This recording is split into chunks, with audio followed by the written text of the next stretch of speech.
दैनिक class में आपका स्वागत है। यूनेस्को में इंडिया की 6 और साइट्स ऐड की गई हैं और इस तरह से इंडिया की टेंटेटिव लिस्ट दी गई है यूनेस्को में। और ये 6 साइट्स कौन सी शामिल की गई हैं भारत की, इसे हम समझेंगे। वीडियो को ज़्यादा लंबा नहीं करूँगा मैं, और मुश्किल से 6 या 7 मिनट में वीडियो कवर करके आपको अच्छा इन्फॉर्मेशन अवेलेबल हो जाएगी। दैनिक क्लासेस पर बने रहिएगा। मेरा नाम है प्रांशु सक्सेना। शुरू करते हैं। किसी भी तरह की क्वेरी हुआ कमेंट बॉक्स में बता सकते हैं, उसे ज़रूर सॉल्व किया जाएगा। शुरू करते हैं। इंडिया की 6 साइट्स को इसमें शामिल किया गया है। 2 मध्य प्रदेश की है, कर्नाटक की है, वाराणसी की एक साइट्स है यानी उत्तर प्रदेश की। तो इस तरह से यूनेस्को में शामिल किया गया है।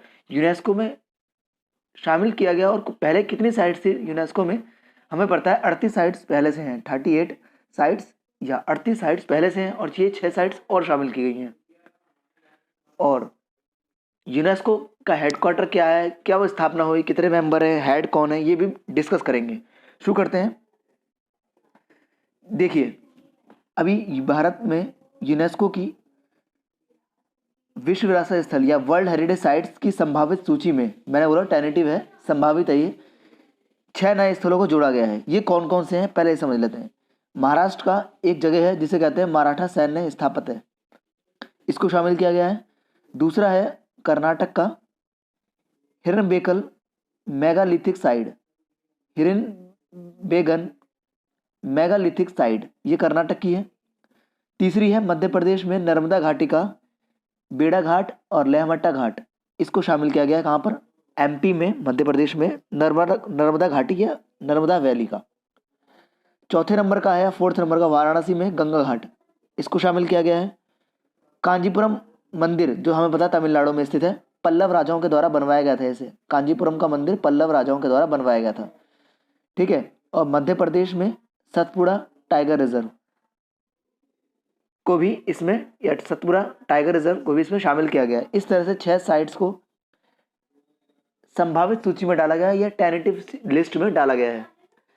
बात करूं यूनेस्को की मैं आपको, तो यूनेस्को में हमें पता है 16 नवंबर ये यूनेस्को है, इसकी स्थापना 16 नवंबर को हो गई थी 1946।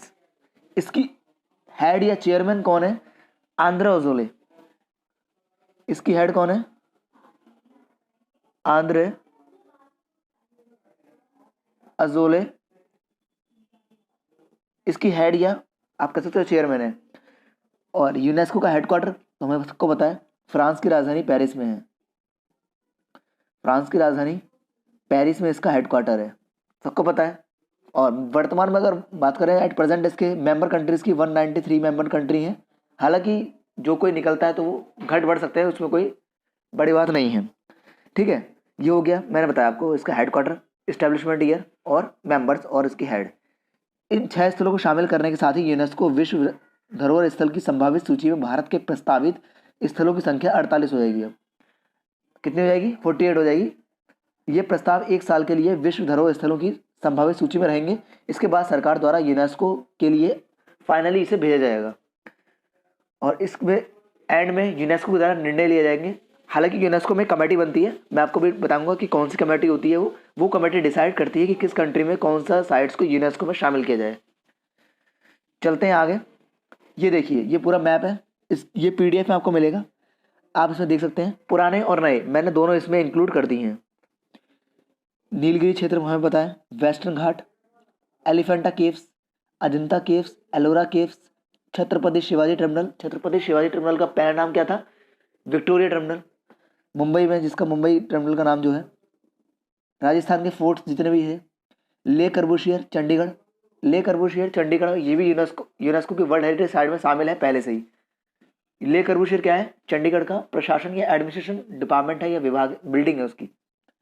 सुंदरबन, सन टेम्पल, ये सब पहले शामिल है, ये आप देख सकते हैं इस लिस्ट में। अब बात आती है विश्व विरासत स्थल या वर्ल्ड हेरिटेज साइट्स होती क्या है। विश्व धरोहर स्थल या विश्व विरासत स्थल अंतर्राष्ट्रीय महत्व तथा विशेष सुरक्षा की आवश्यकता वाले प्राकृतिक अथवा मानव निर्मित क्षेत्रों या संरचनाओं के रूप में वर्गीकृत किया गया है। यानी वो जगह जो अंतर्राष्ट्रीय महत्व का हो, विशेष सुरक्षा की आवश्यकता हो और कहीं ना कहीं प्राकृतिक और मानव द्वारा उसे निर्मित किया गया हो, यानी काफ़ी एक तरीके से कहते हैं हेरिटेज रूप में हो वो, तो उसे ही वर्ल्ड हेरिटेज साइट में शामिल किया जाता है। बात करें तो इन स्थलों को संयुक्त राष्ट्र यानी यूनाइटेड नेशंस शैक्षणिक वैज्ञानिक और सांस्कृतिक संगठन यानी यूनेस्को द्वारा आधिकारिक तौर पर मान्यता प्रदान की होती है। यूनेस्को विश्व धरोहर के रूप में वर्गीकृत स्थलों को मानवता के लिए महत्वपूर्ण मानता है, क्योंकि इन स्थलों पर सांस्कृतिक और भौतिक महत्व होता है, यानी कल्चरल और फिजिकल इंपॉर्टेंस इनकी बहुत होती है। इस कारण यूनेस्को इन्हें विश्व विरासत या विश्व धरोहर के रूप में मानता है। तो बात करें अन्य फैक्ट्स की, मैं कुछ अलग फैक्ट्स बताता हूँ आपको मैं कि विश्व धरोहर सूची मैंने आपको बताया एक कमेटी होती है जो यूनेस्को द्वारा गठित की जाती है, तो उसका नाम होता है विश्व विरासत समिति। उसी के द्वारा अंतर्राष्ट्रीय धरोहर कार्यक्रम द्वारा तैयार किया जाता है, और इस समिति में संयुक्त राष्ट्र महासभा द्वारा इलेक्टेड 21 मेंबर्स होते हैं, जो तय करेंगे कि कौन से कंट्री में किस जगह को साइट्स को यूनेस्को में शामिल किया जाए। 21 मेंबर्स होते हैं और संयुक्त राष्ट्र महासभा द्वारा इसमें वो इलेक्टेड किए जाते हैं 21 मेंबर्स। और समिति का नाम क्या होता है? विश्व विरासत समिति। प्रत्येक विश्व धरोहर स्थल जहाँ वह अवस्थित होता है उस देश के वैधानिक क्षेत्र का भाग बना रहता है, और यूनेस्को इसके संरक्षण को अंतर्राष्ट्रीय समुदाय के हित में मानता है। विश्व धरोहर या विश्व विरासत स्थल के रूप में चयनित होने के लिए किसी स्थल को पहले से भौगोलिक और ऐतिहासिक रूप में विशिष्ट सांस्कृतिक और भौतिक महत्व वाले स्थल के रूप में होना चाहिए। उसका कुछ प्रतीक, उसका चिन्ह ऐसा होना चाहिए जो कहीं ना कहीं उसकी संस्कृति, उसके कल्चर को दिखाता हो, तो वो ही यूनेस्को में शामिल होता है आने वाले समय में। जितने भी शामिल किए गए हैं वो कहीं ना कहीं इंपॉर्टेंस दिखाते हैं कल्चरल और भौतिक रूप से, यानी फिजिकली रूप से, तो उन्हीं को शामिल किया गया है। जैसे अजंता केव्स हो गई, एलोरा केव्स हो गई, और छत्रपति शिवाजी टनल हो गया। तो कहीं ना कहीं इंपॉर्टेंस है इसकी, जो कहीं ना कहीं सांस्कृतिक कल्चर से रूप से और फिजिकली या भौतिक रूप से डाइवर्सिटीफाई को दिखाती हैं ये। तो ये था जो हमने कवर करा। 6 साइट जो इंक्लूड की गई हैं मैंने आपको बता दी। ये पूरा मैप है जिसमें टोटल है 48 जो शामिल की गई हैं। और एक और बता दूँ, जो साइट्स होती हैं वर्ल्ड हेरिटेज साइट्स होती हैं, ये कैटेगरीज होती हैं यूनेस्को की। कैसे? कुछ को बनाएंगे वो क्या कल्चरल हेरिटेज, कुछ को बनाएंगे नेचुरल हेरिटेज, कुछ को माउंटेनिंग, और कुछ को मिक्स्ड हेरिटेज में, मिक्स्ड यानी मिश्रित स्थल बदलाएंगे। ठीक है, तो ये कैटेगरीज होती है इनकी। जो मैंने दैनिक क्लासेस के प्लेलिस्ट में जाएंगे आप, वहाँ वर्ल्ड हेरिटेज साइट्स हैं यूनेस्को की, उसमें मैंने अच्छे से एक्सप्लेन किया है, और जितने भी वर्ल्ड हेरिटेज साइट्स हैं उनको एक एक बारे में एक्सप्लेन किया है मैंने, और उसमें बताया मैंने कि कल्चरल और मिक्स्ड और नेचुरल कैसे हेरिटेज होती हैं, वो सब मैंने उसमें डिस्कस करा है, उसे देख लीजिएगा आप।